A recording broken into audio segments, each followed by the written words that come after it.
So moving. There we go. Welcome back to Nick Lenz's Comic Corner, classic, less known classic. This is episode number 3026, double number 2920. First, we're discussing Young All-Stars, the first 15 issues, written by Roy Thomas, artwork by, excuse me, Roy and Dan Thomas. You have three different artists on the opening issue. You have Michael Barr, Brian Murray, and Vince DeGarzo. Yeah, pretty much we have this new team known as Young All-Stars. And apparently this book is set in 1942. So that means kind of in the way the original All-Star Squadron book took place period of like December of 1941. And it kind of wrapped up around August of 1942. So almost a year. For 60 issues. 60. Like, I can kind of buy it, given the sliding time skip. The fact this issue was not released. And this issue was released in June of 1987. It actually was published in February 1987. We're introduced to a brand new team known as the Young All-Stars. The best way to describe this team, it's like the very next team for, like, the very next generation of, like, superheroes. Of course, the JSA is kind of here, but they're mostly put basically supporting characters, these brand new characters that Roy Thomas, him and his wife, basically created for this series. We have technically two.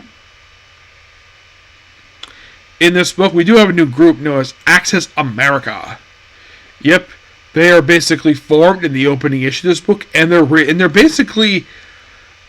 comprised of these people: Urmash,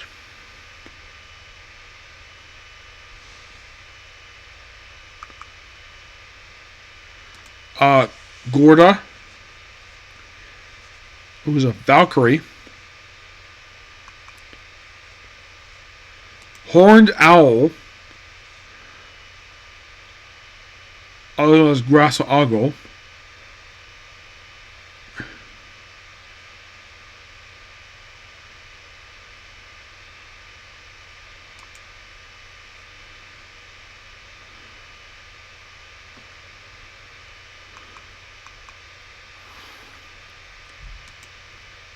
Kamikaze,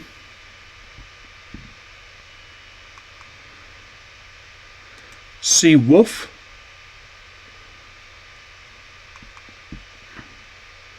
as a Firminus, and Ursi, the Sun Adventurer, who's from Italy.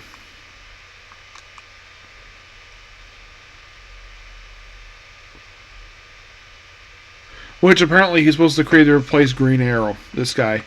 Except he's evil. So the new characters we have here are Iron Morrow and Flying Fox. Now, the new team is comprised of Dynamite, Flying Fox, Fury, otherwise known as Helen Cosmios, Iron Mar, Neptune Perkins, and Tsunami. Tsunami is a Japanese superhero who actually debuted in the All-Star Squadron book, and she's actually part of the team for a few issues, and then she quits.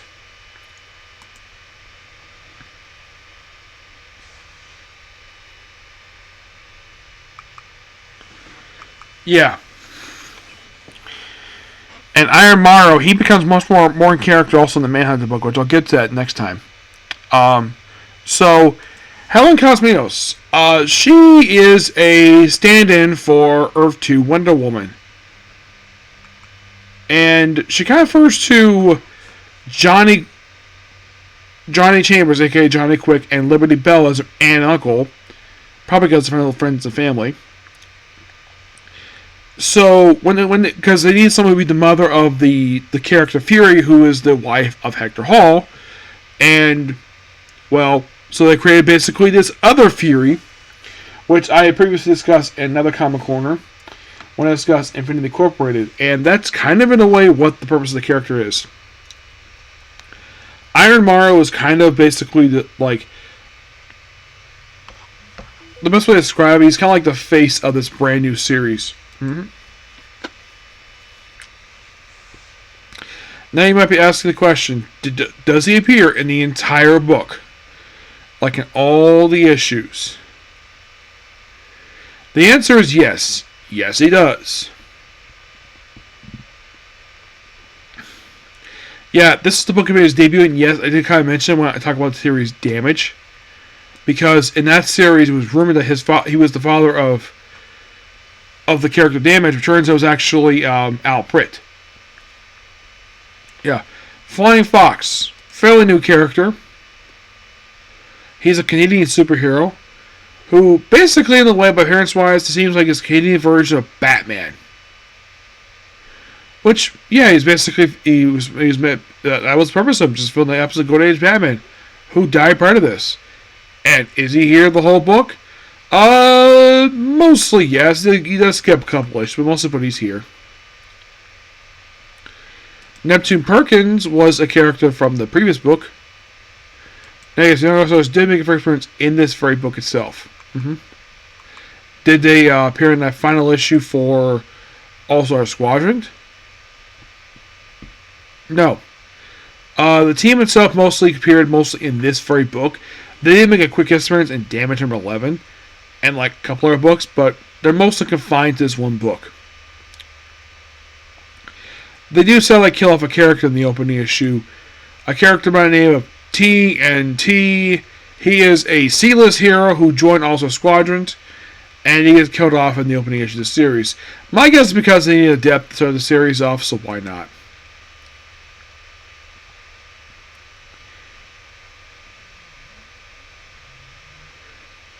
And basically the fighting acts as America throughout a lot of this book. Like, I would say in just almost every issue, basically, like, that's the villain group they're fighting. And they're here for a lot of the series. They're here basically for the first 6 issues. And in this issue 6 because the son of one of the members dies. And then they pop up again later on in the book. Mm-hmm.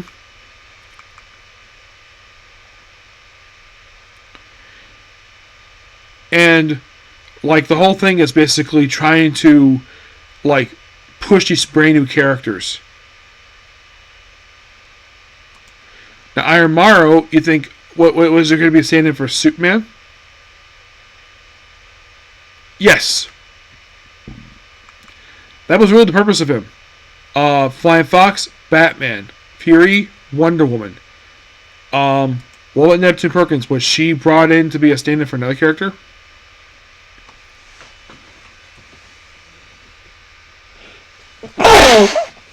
No, she was not. She was a character that existed part of this. So Tsunami, on the other hand, was an original character that was created by Roy Thomas. Also, the Amazing Man plays a small role here, and it's basically just like they attack all sorts of headquarters, which is basically this place called this Triland Fly Spear. Yeah, and this pretty much is the base of operations throughout the entirety of the book. Yes. It first appeared also going to issue 19. Young All-Stars is pretty much their base of the whole book. It does not get destroyed per se, no.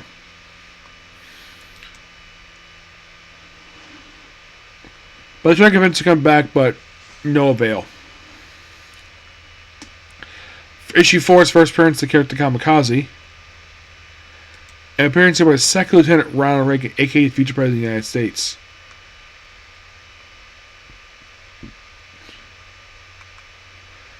My only guess is they've included him here because, well, he was a soldier in World War II.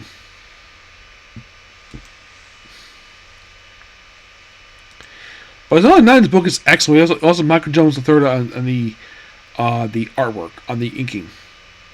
Yes, issue number 5 is all focused on Fury. Yes, her becoming part of Hollywood.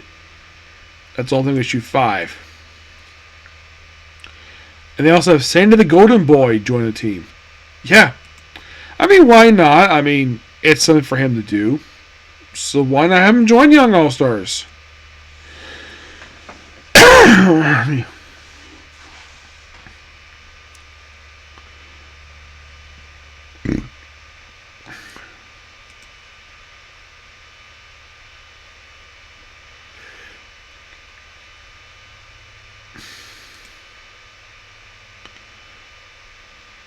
And he's part of the group.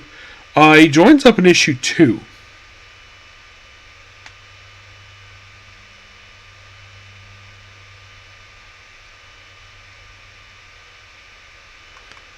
Was it 2? I know it was one of these issues he ends up joining the team. I think it was issue 3, was it? No, it was issue 4 he joins the team because... So now he briefly quits the team. She doesn't want anything to do with him, but...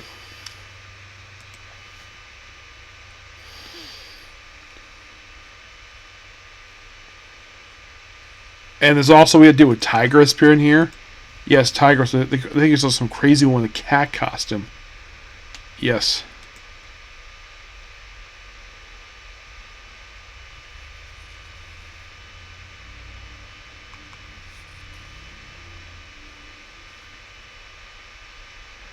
Yeah, and this woman basically become the mother of the third Tigress. She, with issue 6 comes a recurring villain, this recurring character in this book. Does she join Young All-Stars, you might ask? Yes, she does.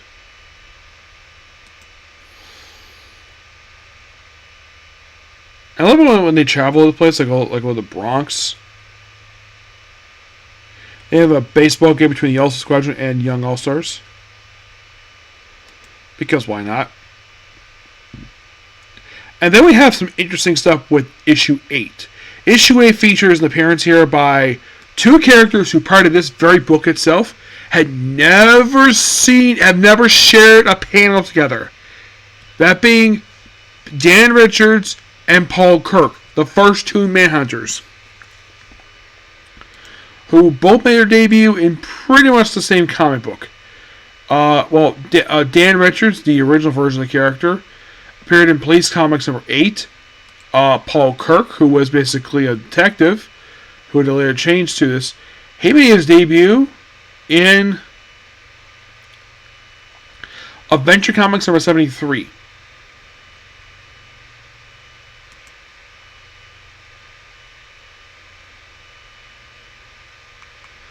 And here's the thing. The second Paul Kirk, the one who's mentor, Jack Kirby character. Dan Richards, is he Jack Kirby character? No, he's not. He is a creation of Tex Bresto and Alex Kolsky. So, you could say that Jack Kirby is responsible for a few different people. First, we have guest appearance by Alan Scott. Yeah, so, we have the Grand Master. Of course, basically, we have the Man-to Robot in this issue. Because it's a Millennium tie-in, because they've also evolved with the robots. So Manhunters fight each other, and then they have joined 2 separate teams. Dan Richards joins the Also Squadron. Paul Kirk joins up with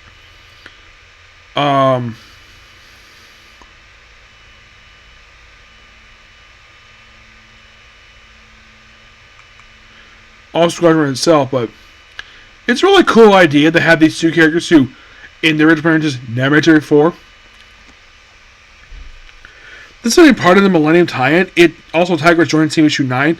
It doesn't really much involve Millennium at all. And of course, you have Blair and Blitzkrieg appearing in the issues too. This awesome badass of a villain. yeah, he been a recurring character and also a squadron throughout some of the issues. For Young Alsos, was he like me in this book? Not really. He appeared in issue 9, then he returned a little bit later on for a 5-part story arc. Yep.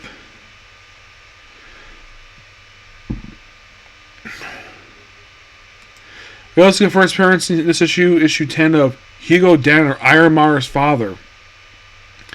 Yeah, and he is actually a character who was, and who basically was inspired.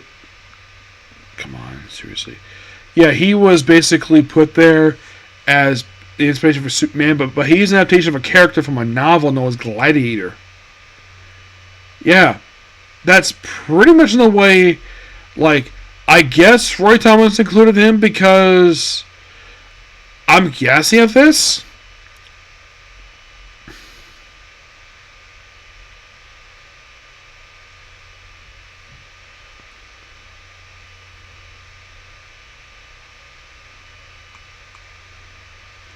Yeah, but he himself, in case you're curious, did he ever join Young All Stars?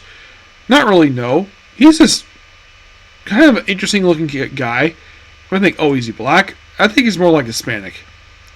And he's a recurring character for this book. After this book wraps up, he's never seen again. We have the first appearance of Professor Abo Denner, who's Iron Morrow's grandfather. Yeah, he dies in issue 10. But, yeah, he's basically, well, he's also a character, also associated with another character I'll talk about next time. But really cool the fact that they debuted his father. And it's a cool 2-part story involving Iron Mar. I thought it was really awesome. Emperor Monster. Yeah. Now, Miss America, Joan Dale.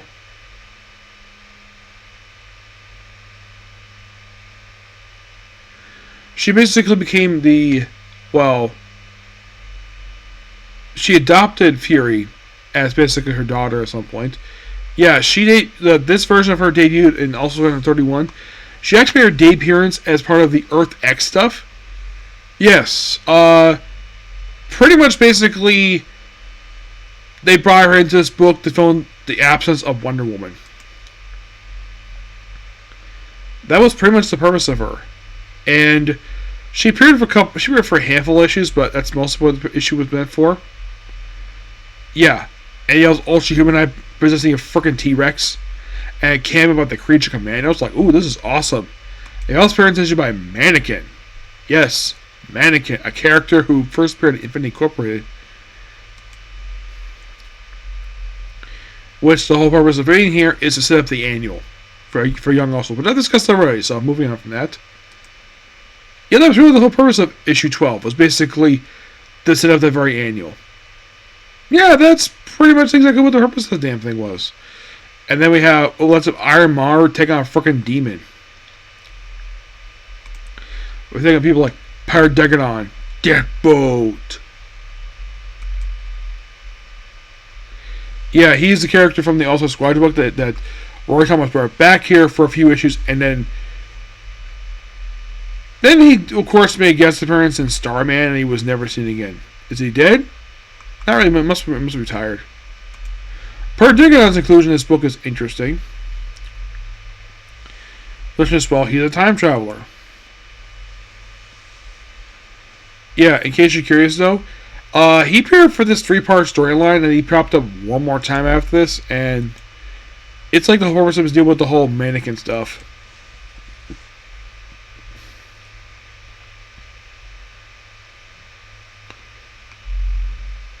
And after they wrap up this story in issue 15,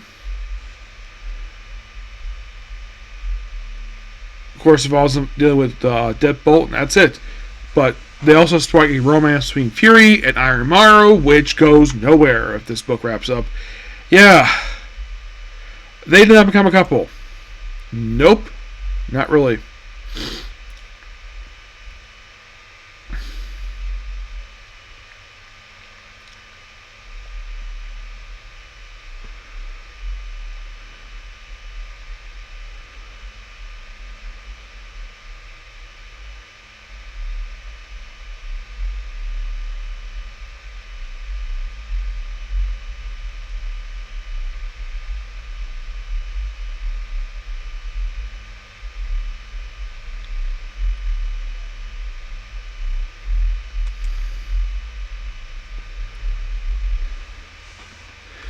But yeah, excellent set of issues. I'm going to give basically Young All-Stars a 10 out of 10. Because this book is just amazing. And we're only halfway through this book. Yeah, only halfway. Next time we'll discuss the rest of it when it comes to this book. So, we're not done just yet. Nope. Next up we have is Infinity Incorporated Volume 2. which is the entire 12-issue comic done by Peter Milligan. Me. It's like, this book itself is in name only related to Infinity Incorporated. It's just a brand new Infinity Incorporated group. It has nothing to do with Roy Thomas at all.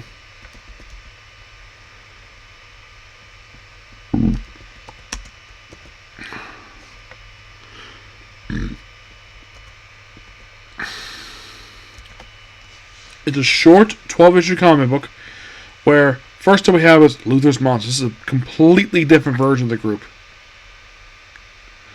Yeah, who debuted in pages of 52, and numbers are in the opening issue is a new Fury who goes by the name Eric Storm.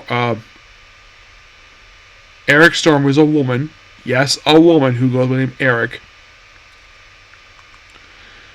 Nucleon, who is not related to the character from the first one of the book. Nope. A new Skyman, who is not Sylvester Pemberton. It's a completely different character. Who's only here in the flashback, and there's Starlight, a.k.a. Natasha Irons, who is, well, Johnny Ryder's niece. We also have appearance of Dale Smith, known as Kid Empty. Yeah, he's here just for the opening story arc, and then he disappears, never seen again. It's like the best. The first arc is called Luther's Monsters. It is basically trying to focus on Steel, and it's Steel trying to train these characters to be proper superheroes.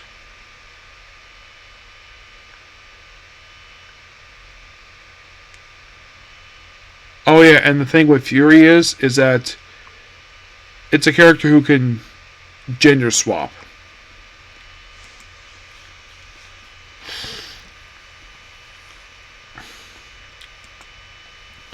Yeah, and Steel's basically running this team. We also have new character Lucia, who joins issue number 5. And she goes by the name of Empathy.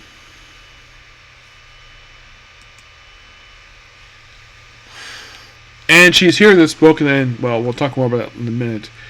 And after issue 6, Kid Empty's never seen again. We saw a brand new story called Versus the Infinite Machine, where Batman and Superman guest star, and taking a character named Frank Sparrow. Luckily, there's mention, but he's not actually in the book. Not really. And we have Matt Camp doing the artwork here for this one. Two-parter. And then finally, by issue number 8, the following of the first mission, we also have Mercy Graves joining the team as Vanilla. Yes. Mercy Graves, the comic version of the character, who is not related. Also, Natasha, he should get superpowers in the book. Now, Mercy Graves, the comic version of her who debuted in the epilogue for No Man's Land, she's an Amazon. Yep. One of like 2 characters who first appeared in the anime universe who debuted in or basically around No Man's Land, and the other character being Harley Quinn. Yes, believe it or not, Mercy Graves is helping a Superman character made her debut in Detective Comics 735. You're like, really? It's a Batman comic. Yeah, it was part of the whole No Man's Land stuff. That's why she first showed up. And she was brought in by Greg Rucka and Dan Jurgens. Makes sense to have Dan Jurgens basically do the arc for the issue because he's associated with Superman. So when I have a Superman creator associated to bring a Superman character. Also, Natasha becomes Viperlock in this issue. It's she was first Starlight, then she became Viperlock, later she became Steel. They pick on Boogeyman as their first mission. This lasts for about a few issues. And pretty much the latter half of this book is just a lead into Terror Titans. That's literally what this book is basically doing. It's a lead into Terror Titans and the whole Boogeyman thing. Also, Mercy quits team by issue number 10. And With the last 2 issues, it's pretty much a prelude to Terror Titans. That's literally what this book is. Yeah, because they go to Darkside Club and they're basically there for the last 2 issues of the book. And the story continues over in Terror Titans. Now,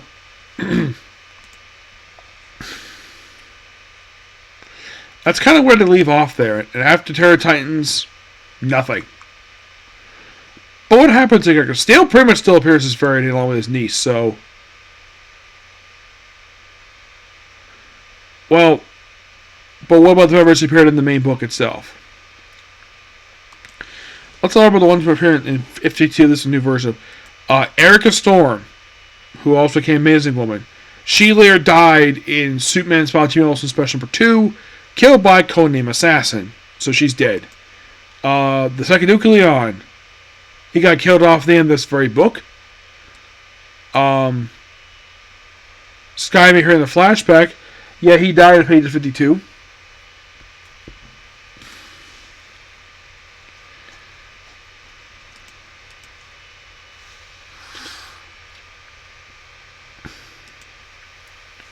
Okay, another thing, like I mentioned, is never seen if this book wraps up. Mercury Game still appears in comics. Now, what about Lucia? She just shows up in Terror Titans and never seen again after that. Not really, no.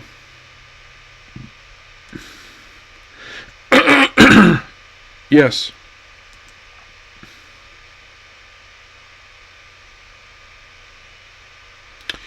But that's pretty much Volume 2. It's a okay book per se, but it's not as interesting as the original volume for this character.